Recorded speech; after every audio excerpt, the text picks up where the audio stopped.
Hey guys, Torrey Drake, Denver Realtor. Today I'm going to bring you 14 reasons of why I don't think you should move to Denver. Now, I love Denver, Colorado. Obviously, the name of the title is a little bit joking, but these are 14 things that a lot of people here in Denver, Colorado do not like about living here that aren't completely apparent unless you actually live here for a good amount of time. So knowing these things ahead of time will either help your move here be better so you're not surprised, or it'll help you decide, ooh, actually I don't think I do want to move to Denver, Colorado. So let's jump into these things. And by the way, this is part 2 of my 4-part video series called So You Think You Want to Move to Denver, where I cover all the topics I think you should know about before you decide if you want to move to Denver. And I would be a good candidate to give you that information because I did move here. I've had a lot of people since I'm in real estate tell me like, oh, don't tell people that you're not a native. I'm like, no. That's one of my biggest advantages is I did move here, I did do all the research, and then I moved here and discovered if that research was right about the community. I learned about these communities through the point of view that a lot of people are learning them from, which is moving here. So that is my big leg up as a realtor. I learned the city from the upside down, from the outside perspective. So I've also watched all the videos about things you should know before you move to Denver, and I've omitted some of the things I don't think matter, and I've included some that I don't think I've been covered well enough. So let's go ahead and dive in. The thing you may not like, number 1, is that yes, it is sunny 300 days a year, but that does not mean it's warm 300 days a year. It is actually quite cold most of the year here in Denver. What that means is even if it's 20 degrees, it'll still be sunny, or it's 30 degrees. There's a ton of sunshine, but that does not mean a ton of warmth, or 300 days of warmth. Yes, Denver does not really actually get that cold, where the average in winter is like 18 or 20, as opposed to like Chicago, just negative a billion. But yeah, 300 days of sunshine does not mean 300 days of warmth. Number 2 is the heat is more intense here. 90 degrees here is hotter than 90 degrees in California. That sounds ridiculous, I know. But I moved here during summer one year, and when I saw the weather being like 80s and 90s, I was like, no big deal. I've been in California my whole life. That's what I'm used to. I got my ass kicked. And then I had to do some research because it's due to the elevation. The thinner oxygen levels means UV rays penetrate and hit you harder. So 80 and 90 degrees here, I think substantially hotter than what I felt in California. Even my sister, who moved here shortly after I did, I told her that, and she was like, yeah, no way, that's ridiculous. Then she got here, she was like, what the heck? Like 60 degrees in California is like you're wearing a jacket. 60 degrees here, if the sun is out, you are sweating. Number 3, I'm sure one of the reasons you're moving here like I did is for nature and the mountains and the beauty, and I'm sure you've seen, just as I had, all those beautiful pictures of Colorado, the beautiful nature, the bright greenery like I'm surrounded in right now, and it is beautiful. But this greenery, these colors, are really only 3 to 4, maybe 5 months out of the year. The rest of the time, it's, you know, winter, or it's cold, or it's too cold for a lot of these plants to survive. But during summertime and fall, it's absolutely beautiful, but it does not look like this year-round.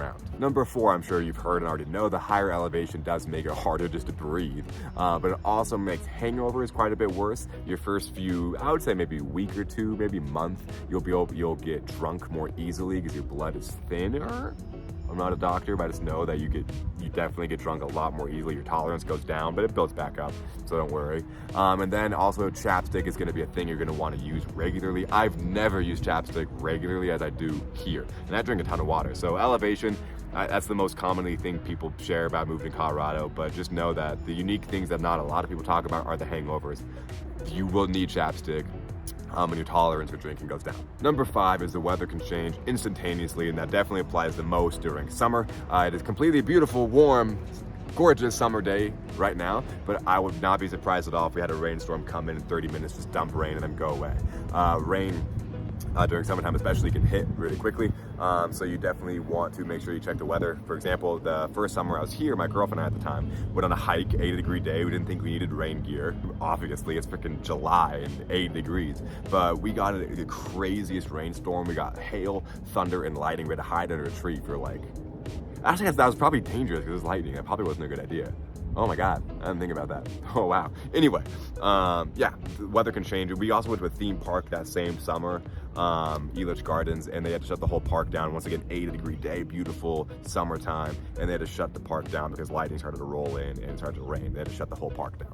So weather can change really quick. Number 6, there's not a lot of surrounding cities to go visit aside from Colorado Springs, Castle Rock, and Fort Collins. Like in California, which is what I can relate to the most, that's where I'm from, in LA, you have San Diego, San Francisco, are huge other cities that you can go spend vacation on. Here in Colorado, you have more mountain towns around. Instead of another major city to go get out to, you have more small towns to go explore, mountains to explore, which I think is awesome, but for some people that may be a con. Number 7, wildfires are an issue here because of how dry the climate is due to the elevation, but also we get the smoke from wildfires in California and Arizona. There's been quite a few days this year in 2022 where the city is completely engulfed in smoke because of California wildfires and the wind blowing it towards us. So that is definitely something that's happening, and that scientists, whoever predict fires and whatnot, is predicting is going to continue to be a thing as the climate gets hotter. Number 8, public transportation is not that great unless you're in downtown or Capitol Hill area. The transportation down there is really good, but if you're looking for public transportation, it's going to take you from, like, goodness gracious, these tree things. If you're looking for public, look at that. This little, you see them? Yeah. If you're looking for public transportation that's going to take you from, like, South Side, Littleton to, like, Westminster, it's really not going to happen. Our public transportation for the surrounding areas is not great. Once again, for me being from Los Angeles, where there's no public transportation, wasn't a big deal. If you're from New York or somewhere else that has great public transportation, that might not be great. Number 9, Pitbull restrictions are sadly a little ridiculous here. You have to go through a bunch of paperwork and get permits to have a Pitbull. Even if someone's visiting you and they bring a Pitbull into the city, they need to apply and have permits and get it registered, which I think is absolutely crazy, ridiculous. I think that needs to change. And it's a bummer, but that's something you definitely should know. If you have pit bulls, you have to get them registered, do a bunch of paperwork, permits, all that type of stuff, which is a bummer. Number 10, and this one's definitely relative depending on where you're coming from, but there's definitely a homeless population here. And I want to say that with a sensitive heart, and I do. I'm not trying to make light of the tragedy that is homeless. There's a lot of heartache that comes with that. It's a tragic problem. I'm not trying to make light of that, but just when talking real estate, especially moving here, it's important to know that there is a homeless population here in Denver. They congregate a lot more in the Capitol Hill area and the downtown area. But once again, I say it's relative because me being from LA, where the homeless, I would say, is 3 to 4 or 5 times what it is here, to me, it's, I don't want to use the word improvement, because that's an insensitive word, but I can't think of a better one, and you know what I mean. But coming from somewhere else where there might be no homeless, it could be a bit of a culture shock. So just know that there's definitely a homeless presence here in Denver. Number 11, this is an energetic city, and that a lot of times energetic can be synonymous with youth.